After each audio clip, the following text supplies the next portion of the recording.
Yeah, welcome back to the shop, everybody. So we got our little Azusa, come to find out Azusa, mini bike all back together here almost. And we're right in line with our budget. We're right at $50 as of right now.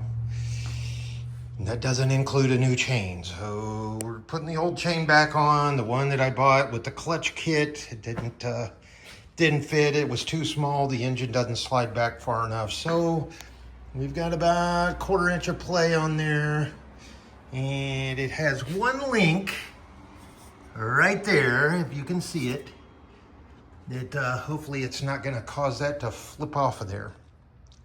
But I didn't have the gas tank off last time I showed you guys, so it's a GX 120 Honda engine. And I did not go through, redo rings or anything like that. It's just been cleaned up. Still got to put tranny oil in. Still got to put the engine oil in it. And still got to lube the chain and everything. But got the brakes all set. Actually bought these little spacers here because they were nylon. I don't know what the person used before. They were these nylon, you know, like an electrical nylon. And then they had a bunch of just SAE standard washers like you'd get at Lowe's or Home Depot or something like that, which is cool. But I was able to locate on Amazon the correct shims and spacers for this particular axle. And the way you do that is you get a micrometer out and you measure the width you got on your axle left over, and then you get, how thick the wall is on the spacer.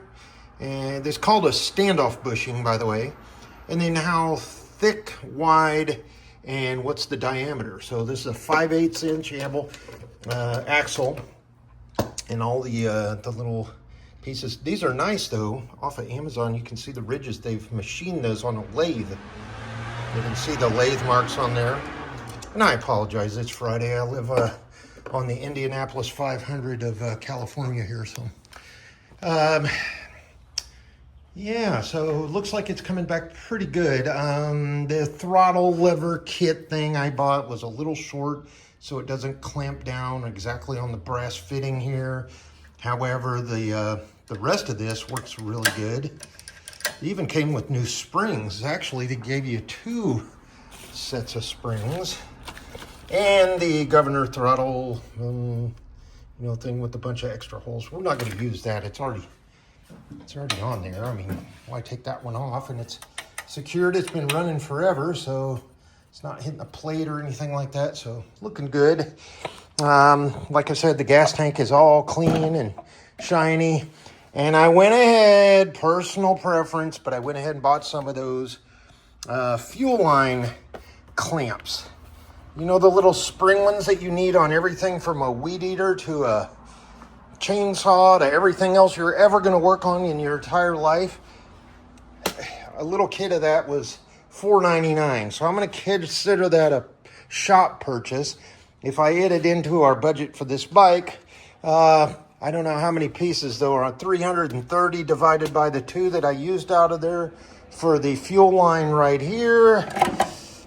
What is that, about 0.00002 cents or something? So yeah, anyway, so I'm not going to do that. That's just a shop purchase there. Just go up here with the rest of the brass washers and fittings and stuff, and probably end up at a garage sale when I move on.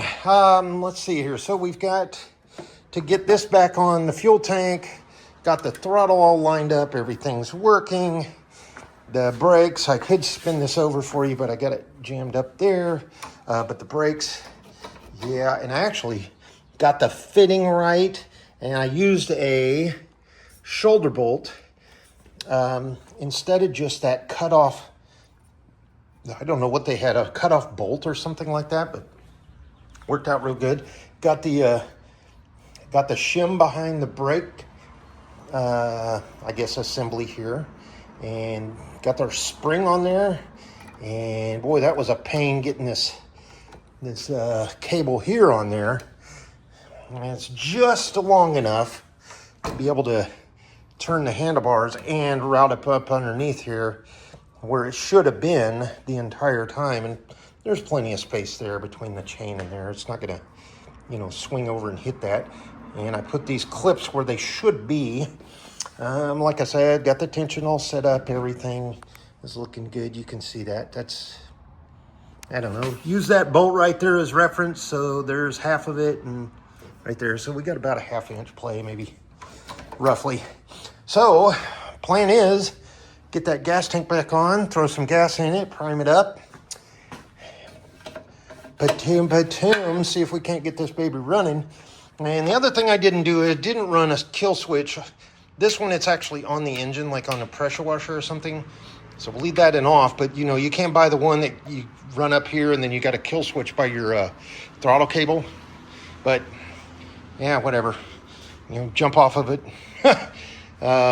If the brakes go out, whatever. Oh, and I've got to put air in the tires. I didn't want to, you know, get the compressor out just to air those tires. I'm going to do all the tires, everything I got, even the truck over there, and then our, you know, our caddy. So anyway, little update. Boy, she turned out really nice, huh? How about that? Oh, actually got the spacers on the front. Now, you see this fork was kind of bent in. It's because they didn't use, look at this shim they used. They used the one far too big of diameter. See that? They should have been this one. And not long enough. So when you crank down on this bolt, or these nuts, it pulled your fork together. And now, over the course of time, as that heats up and gets used, that will be perfectly straight with the handlebars. So that's been repaired. And I'm not sure if we're gonna have enough room to put our feet on these pegs up here with this engine, the way it's mounted on there. I might have to move them back here. But the problem with that is you got a lot of stuff going on in this area. You got your brake cable, you got this. I might could mount it right there, but then, I mean, your feet are right there. I can't really put it up here. That would interfere with the chain. We'll figure it out. So the pegs are an issue. Other than that, boy, look at that shiny little red thing. That's sharp, huh? 30-year-old little bike coming back. I can't wait to see if it runs. It's just one of those fun little projects, you know. You find it on the side of the road, you clean it up, hopefully it'll run. I doubt that I'm gonna ride it, but you know, it's neat looking. They're out there, they're all over. Coolest thing is it's got this squarish frame, and I don't think you can find those anymore. So anyway, more to come. Interim video here. We'll jump back in right before we do our initial fire and talk about if we did it right. Take care, folks.